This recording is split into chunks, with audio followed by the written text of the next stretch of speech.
Hey guys, in this video we are going to talk about abstract classes and abstract methods. An abstract class can declare the structure of a given abstraction without providing a complete implementation of every method. So when to use abstract classes? When a superclass is unable to create a meaningful implementation for a method, this can be used. So this type of situation can happen in the following scenario.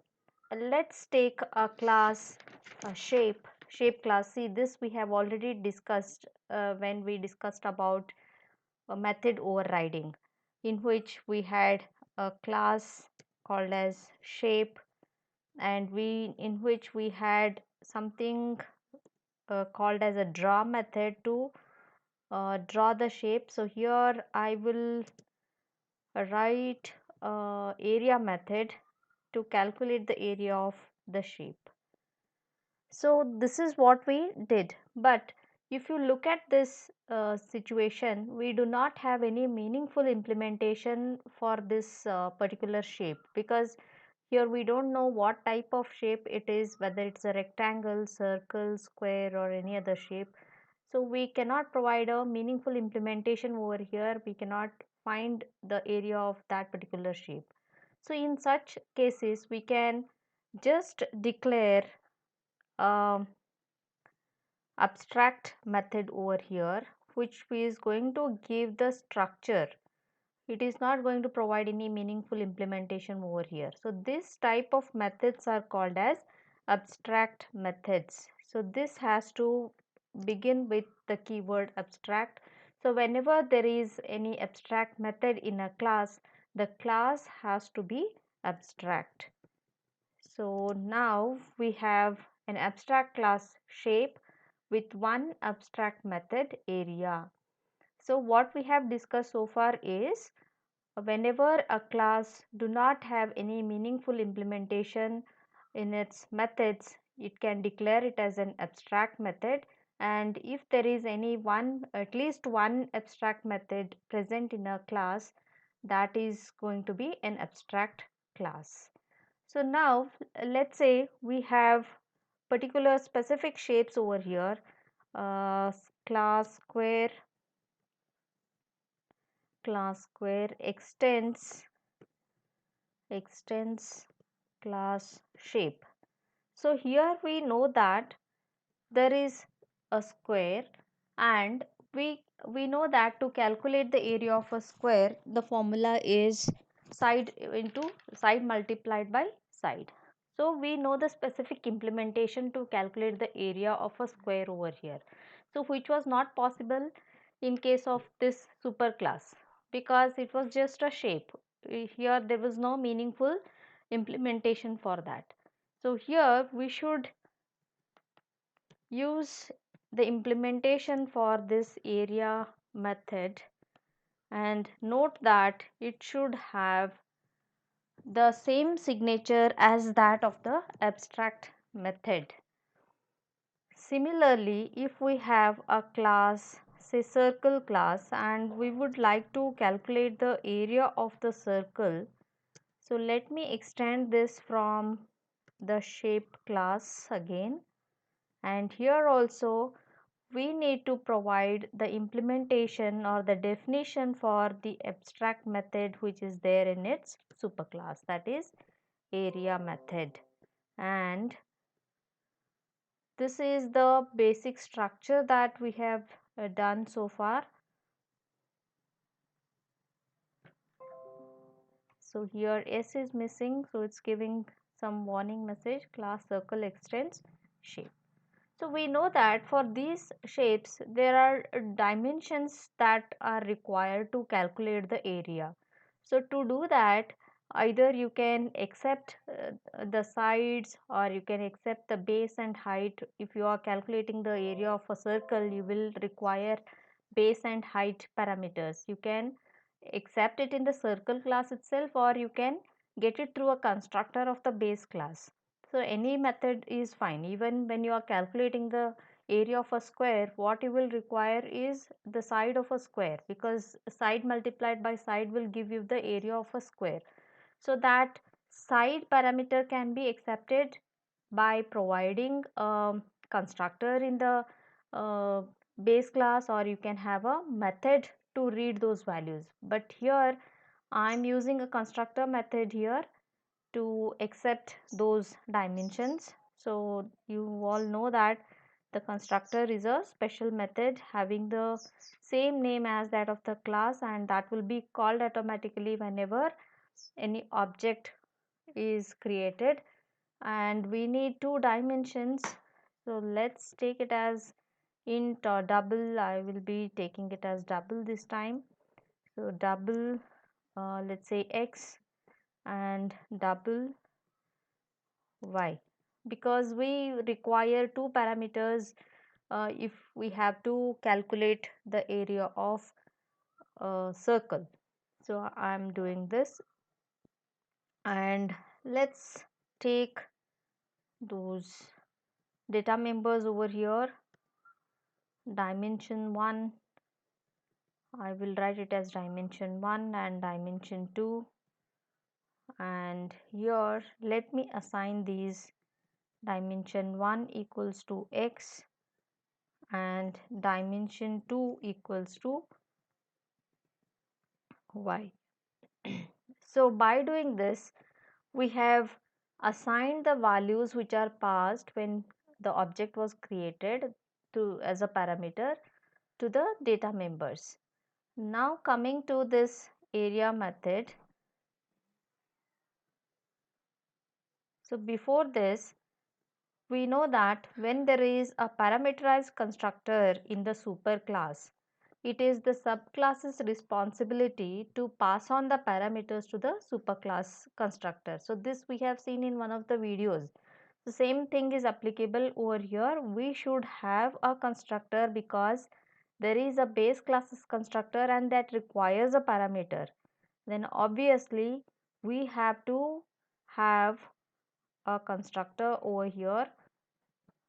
So let's take it as double x comma double y, and then we have to first call the superclasses constructor, because here in the superclass we have a parameterized constructor. The meaning of parameterized constructor is the constructor that takes some parameters. So you can see that there are two parameters x and y that are required in base classes constructor. So subclass should pass two parameters to the superclass. So that is using super keyword. So you have already seen how super keyword works.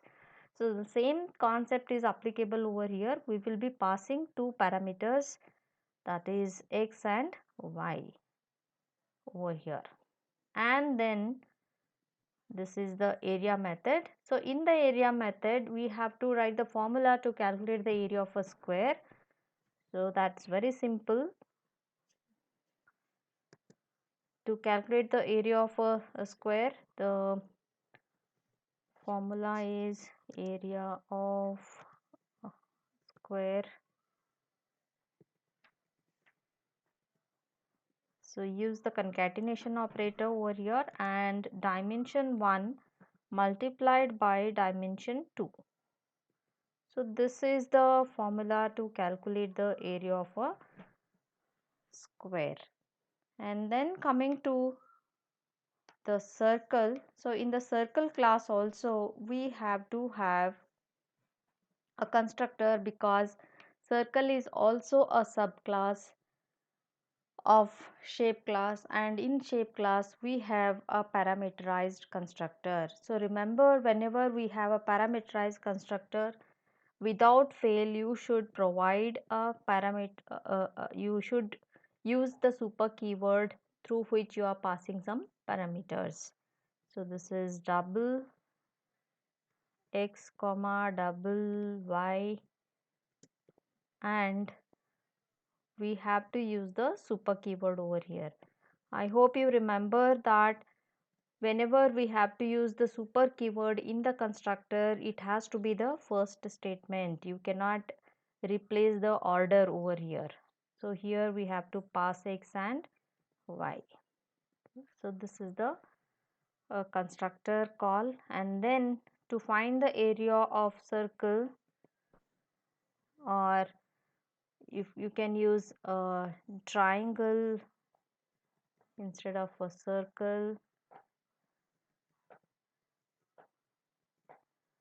because for triangle base and height are required.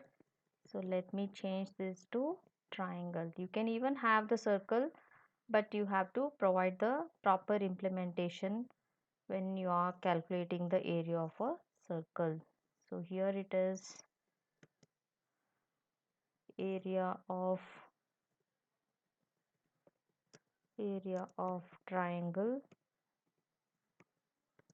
Use the concatenation operator, and here we need to write the formula, that is dimension 1 multiplied by dimension 2 divided by 2. So this is the formula. And now when we have done this, you have to observe these things. So let me expand this so that it is clear to you all. Okay, so coming to this shape class, so shape is a base class, but this time I have made it as abstract class. The reason is we have an abstract method. So whenever we have an abstract method in a class, it is must that that class has to be declared as an abstract class.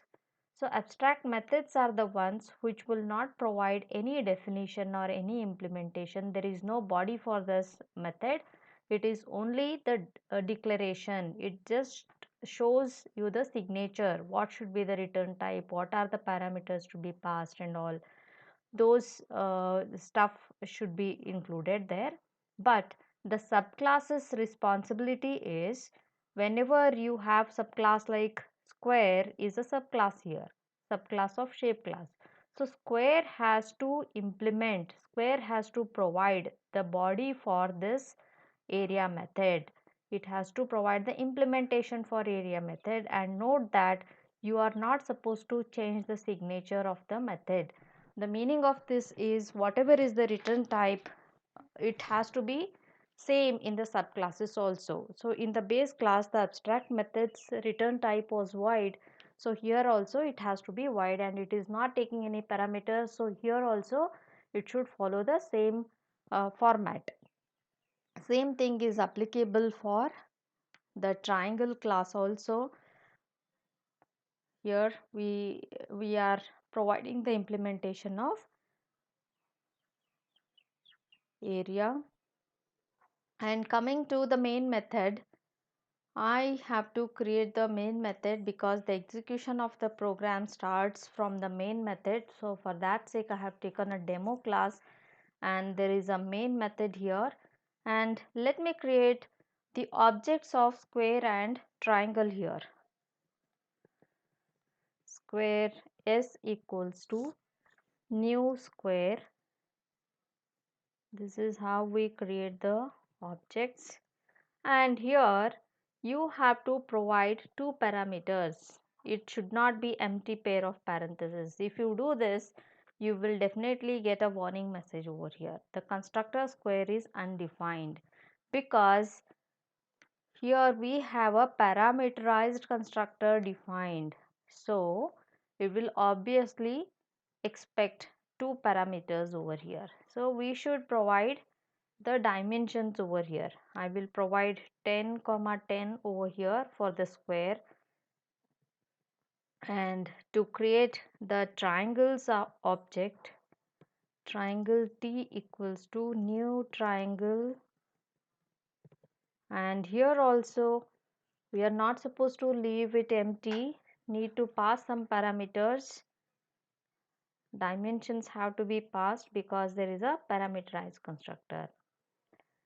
And once we do this, here we are getting some warning message. Triangle spelling is okay, G is missing. Okay, so this there was a mistake in the triangle spelling. And now we have to call the area methods to calculate the area of those particular shapes.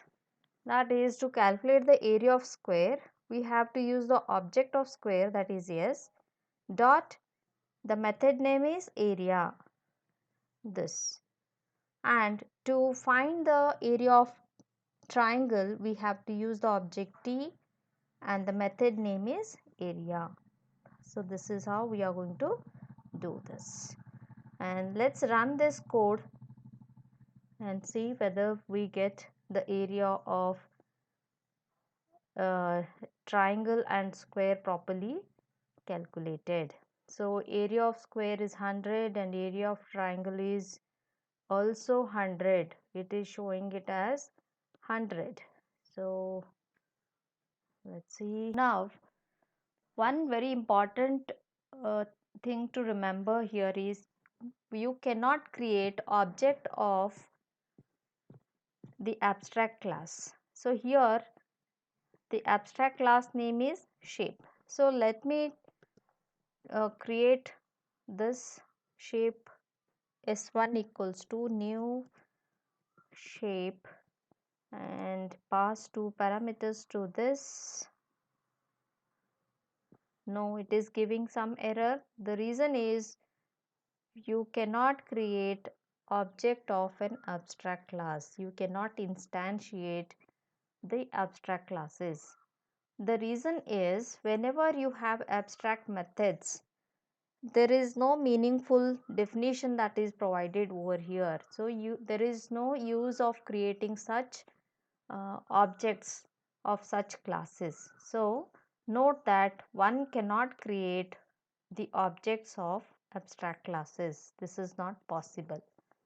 And one more observation is you can have constructors and you can have other methods also. Let's say for example I would like to create one regular method, not an abstract method. So this is completely valid. There is no problem if you have a concrete method over here, if you have a method whose definition or whose implementation is written over here. So let me just put a system.out.println over here. I am in base or the shape class. Okay, this is perfectly all right. You can have this type of method. So you can see that there is one abstract method and there is one non-abstract method. So this is also possible. So the use of abstract methods is whenever there are situations wherein you do not have a meaningful implementation of methods to be written in the base class, you can make it as an abstract method, and the subclasses of that abstract class can have their meaningful implementations in their bodies of those methods.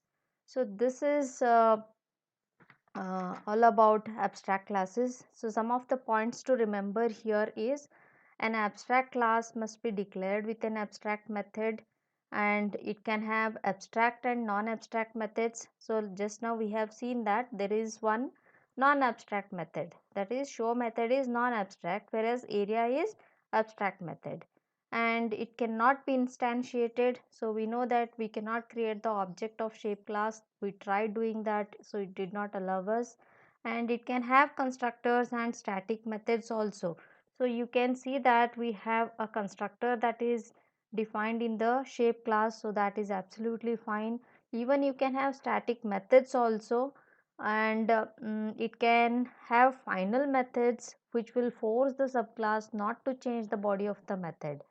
And although abstract classes cannot be used to instantiate objects, they can be used to create object references, because Java's approach to runtime polymorphism is implemented through the use of superclass references. That means you can have the references of the abstract class, but you cannot have the object. So here I will just create the reference of abstract class shape, that is, let's say shape R.